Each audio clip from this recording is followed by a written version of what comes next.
لو قلت لك إن في موبايل من هونر هيغير تفكيرك في الفئة المتوسطة كلها. تصميم فخم وشاشة خرافية وكاميرا 200 ميجا بكسل وبطارية بتكمل معاك يوم كامل. الموبايل ده اسمه هونر 400 5G. بس يا ترى يستاهل تدفع فيه ولا في اختيارات أحسن؟ أنا معتز ياسر ويلا بينا نبدأ المراجعة الكاملة، بس الأول دوس لايك للفيديو علشان يوصل لأكبر عدد من.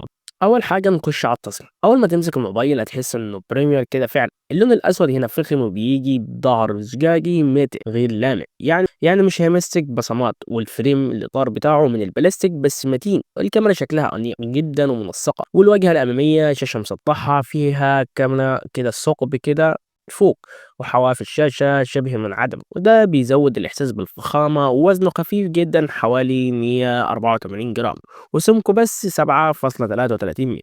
كمان مقاوم للمية والأتربة بمعيار الاي بي 66. صراحة التصميم يديك إحساس إنه فلاج شيب كده. هل الشكل الخارجي بيأثر على قراراتك تشتري الموبايل ولا لأ؟ وقول لي رأيك في الكومنتات. وتاني حاجة نروح فيها الشاشة الموبايل بيجي بشاشة أمولود مقاس 6.55 إنش، بدقة 2736 في 1264 بكسل، والكثافة 460 بكسل لكل إنش. بتدعم 120 هرتز، معدل تحديث عالي، و HDR، ويدعم 1 مليار لون. سطوعها خرافي بيوصل ل 5000 نيتس، يعني تحت الشمس الشاشة هتبان بوضوح، وهي بصراحة واحدة من أحسن الشاشات في الفئة دي. تجربة مشاهدة محتوى هتكون ولا أروع. تالت حاجة هنروح عليها الأداء. المعالج هنا بيجي بسناب دراجون 7 الجيل التالت، يعني المعالج متوسط موجود في موبايلات كتير. على منصة اوتنتو جاب أكتر من 800 ألف نقطة في الاستخدام اليومي، تصفح واتساب يوتيوب كله سلس كده، حتى في الألعاب هتقدر تلعب بدون مشاكل. صحيح في المعالج أقوى في نفس الفئة، بس أداء محترم جدا جدا. طب لو بتحب تلعب ألعاب، إيه أكتر لعبة بتختبرها بيها قوة المعالج؟ اكتب لي تحت في الكومنتات.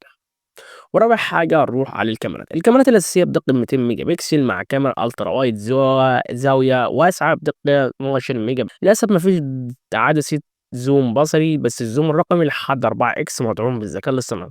والميزة الجامدة الصور ممكن تحول الفيديو لمتحرك كده لو فيها حركة.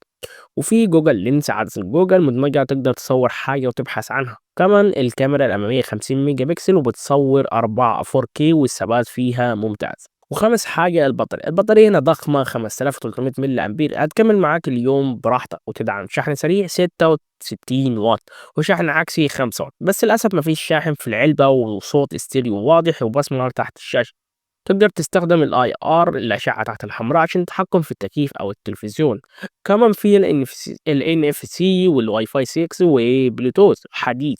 تعال نروح لسادس حاجه السوفت وير والتحديثات. الموبايل هيجيله 6 سنين تحديثات، وده رقم ممتاز جدا لان الموبايل هيعيش معاك سنين وانت مرتاح، وده بيزود من قيمه الجهاز.